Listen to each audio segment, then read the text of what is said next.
Hey everybody, Ryan here. Oh, it's been like 5 days since my last video, so I apologize for that. Like I said from the videos last weekend, I am literally for like the next month basically moving out of my house in order to move right back in 2 days later to get the flooring done in my house. So it's hectic. I'm sorry. It's kind of crazy. I just have not had time, and also my finals are next week for school. Or this week actually. I'm sorry. I'm a week behind evidently, and I have a lot of homework to catch up on. I've somehow fallen behind. So sorry ahead of time. I want to at least get this standings out video because we have all our playoff spots set. We have 3 or 4 division leaders set. There's still some positioning to be finished in a couple of divisions. We know one division for sure who is playing who. It is completely done, set, ready to go. And hopefully I can get my homework done enough. I can get those previews out in the next couple days, I hope. So keep an eye out either way. It'll be sometime in the next week or two. Oh, well, next week because I think in 2 weeks the playoffs will have started. So it has to be in the next week. So keep an eye out. Alright. Anyways, let's get started with the standings. This is what the North Division looked like last week. We only had Toronto, Edmonton clinched. You had Winnipeg, Montreal fighting for those spots, and you had Calgary, Ottawa, and Vancouver. I believe Ottawa was technically eliminated at that point, but Vancouver and somewhat Calgary were still fighting for spots. So, let's see. Winnipeg was on that losing streak at that point still. Well, they haven't done much better. They clinched.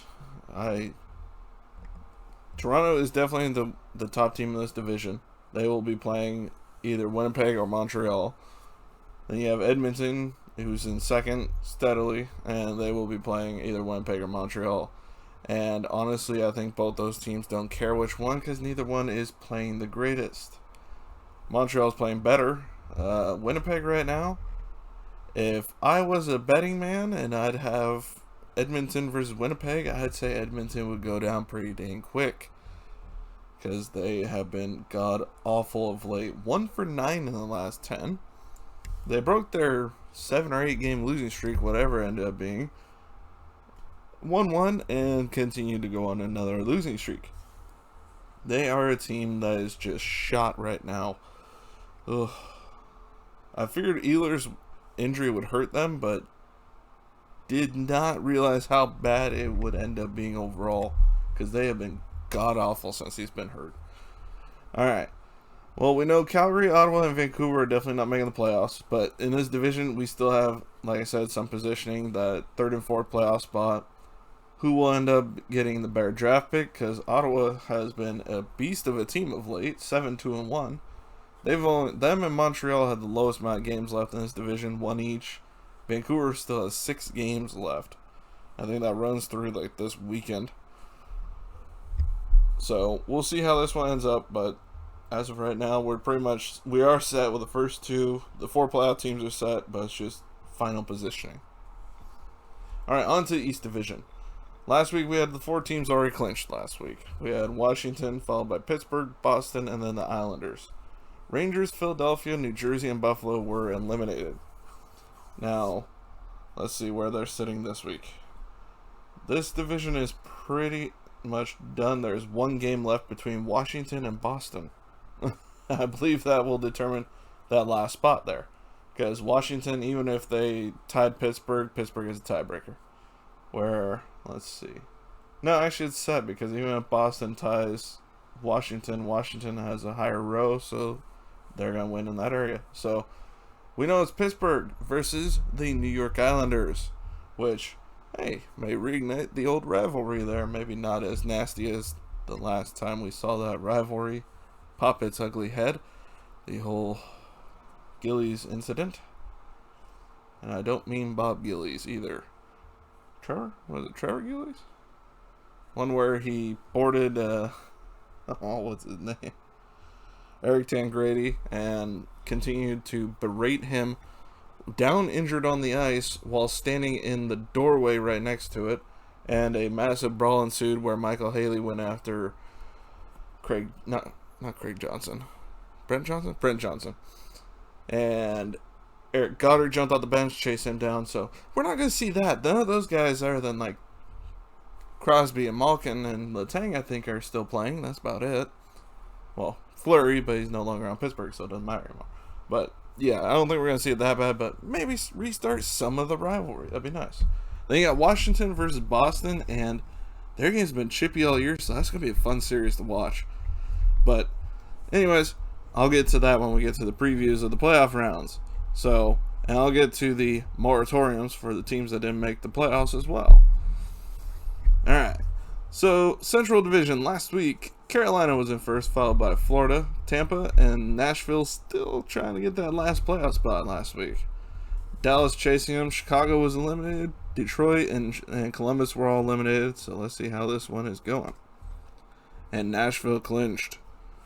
So, this one is all set. Everybody in this division has played all their games. Their season is over. They get a break. That must be nice. So Carolina won this division with 80 points. Of course, they ended the year on a 2-game losing streak. Never want to do that.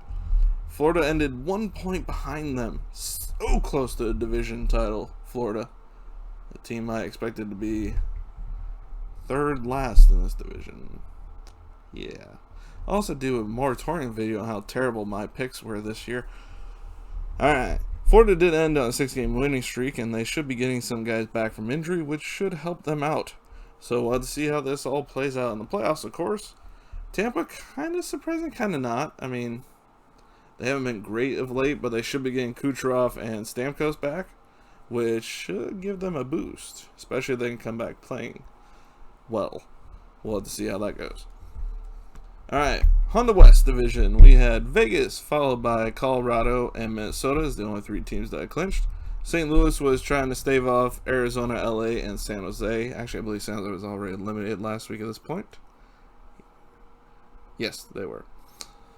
No. Yes, they were. But still, they actually put more of a fight than I thought they would, San Jose. So, give credit where credit is due. Alright, let's see. This week, St. Louis did finally clinch. And out of all the teams in this division, only 2 non-playoff teams are completely done with their season. That being Arizona and Anaheim. Anaheim, what can I say? Yeah. At least some bright spots there at the end. Getting to see some Zagoras. He looked pretty dang good. Jamie Drysdale's been amazingly good. I mean, that kid, I watch him and I see Scott Niedermayer later part of his career. Just that fluid skater, like he could knock the puck away from anybody's stick, it just seems like. So, see how he develops. Hopefully he stays healthy. That's the big thing, of course. Maybe get him to live at Scott Niedermayer's house, because that guy is a... If you don't know this, Scott Niedermayer is one of those extreme health freaks. So, not saying that in a bad way. Hope that doesn't come off bad, but he's an extreme health freak, just like Gary Roberts is, and both those guys could probably lace him up and still play, honestly, in this league. But definitely wouldn't hurt to get some advice from him. Definitely would help out his career. Alright. So, Vegas and Colorado are still battling for first in this division. It will take a Vegas victory in the next game, or a Colorado regulation loss, and a Vegas point in order for Vegas to win the division.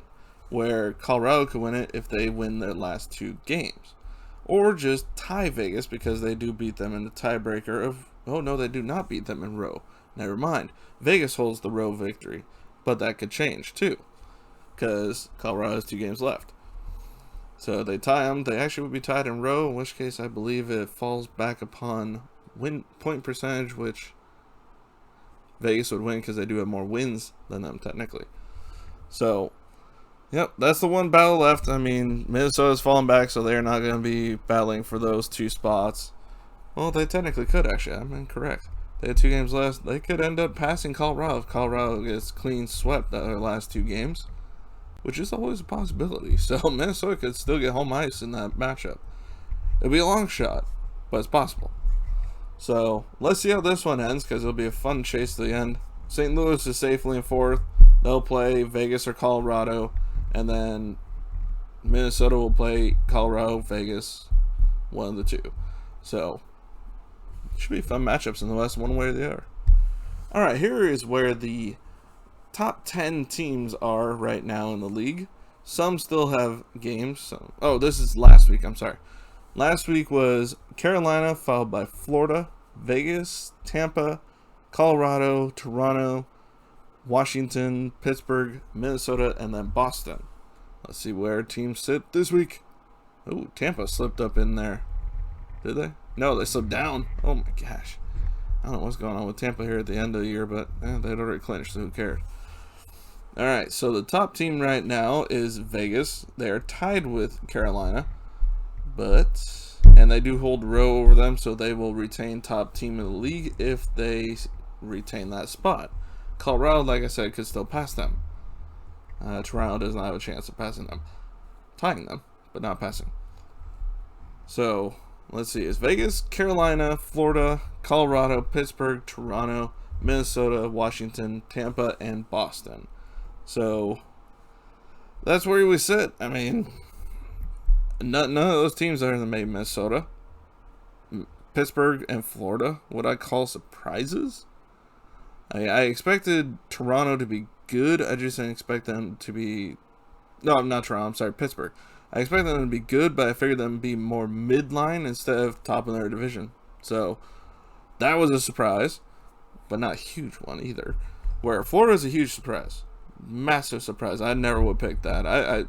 Minnesota, I figured would get that 4th spot in that division. I did not expect them to be challenging for the top of the division, honestly. I don't think many people picked that. Alright, last week, in the middle of the pack, 11 through 21, we had New York Islanders, Edmonton, Nashville, New York Rangers, Winnipeg, Montreal, Dallas, St. Louis, Philadelphia, Chicago, then Arizona. This week, not much change. Islanders followed by Edmonton, Nashville, New York Rangers, Dallas, Winnipeg, St. Louis, Montreal, Philadelphia, Chicago, and Arizona. Now, Dallas, you gotta wonder because right now they sit 1 point ahead of St. Louis. St. Louis has 2 more games left, so it could still pass them. But if St. Louis finishes below them, Dallas is going to look at themselves going, damn, we got screwed. If we were in Central Division, that team, we would have been in the playoffs. But at the same time, no guarantee their records would have been the same either because they would have been playing different teams. So, there's that, but I don't think it really matters much in the long run because it's new divisions. Alright, I mean, Rangers and Dallas you do feel bad for. I mean, they both played well enough. Winnipeg, gosh, who knows what's going on in Winnipeg. I mean, going into the playoffs, I would probably want to play the Islanders or Winnipeg at this point because both have been pretty mediocre or terrible in Winnipeg's case for playoff teams. Montreal too has been pretty mediocre, so there's that. Alright, let's see. I mean, I'm not going over the teams that have been eliminated already for the most part because it's more important the playoffs at this point. I mean, for these ones, the bottom 10, this is last week, was Calgary, LA, San Jose, Ottawa, Detroit, Columbus, Vancouver, New Jersey, Anaheim, and Buffalo. Not a whole lot of movement there. Actually, I think it's pretty much it. It's the exact same. Look at that. You only see San Jose and Ottawa switching places. That's the only change. Alright. Yeah, it's the exact same. Wait, did I... Oh, no, okay. Yeah, this is the last one. This is the current one. I mean, the bottom 3 teams are set. They've finished all their games. Vancouver could still end up as high as... They have 6 games left, so that's 12 points. They could end up as high as 57 points, which would put them... Sorry, that's this week. As high as 20th overall if they were to accomplish that. Possibly, because there are other teams in there that still have more games left, too. But... I'm on the right one. Sorry, I keep losing track of where I am. But at this point, we know Buffalo is going to have the highest chances for first overall in the lottery. Which, oh god, is that? No, that's the first week of June is when they're doing the lottery. Anaheim is second best. New Jersey third. Currently, Vancouver has 4th best. And Columbus has 5th best currently. So we'll see how this works out because Columbus can end up being 4th best. And Detroit can end up being 5th best. I mean, some of these teams, honestly, I think San Jose overall, they got one more game left, but yeah, I think they're probably going to play more young guys, and that's fine. But you know what? These teams have a chance against something good. I mean, next year I could see some of these teams being really good. I can see LA, Ottawa, San Jose being very good teams next year. I mean, Anaheim could surprise.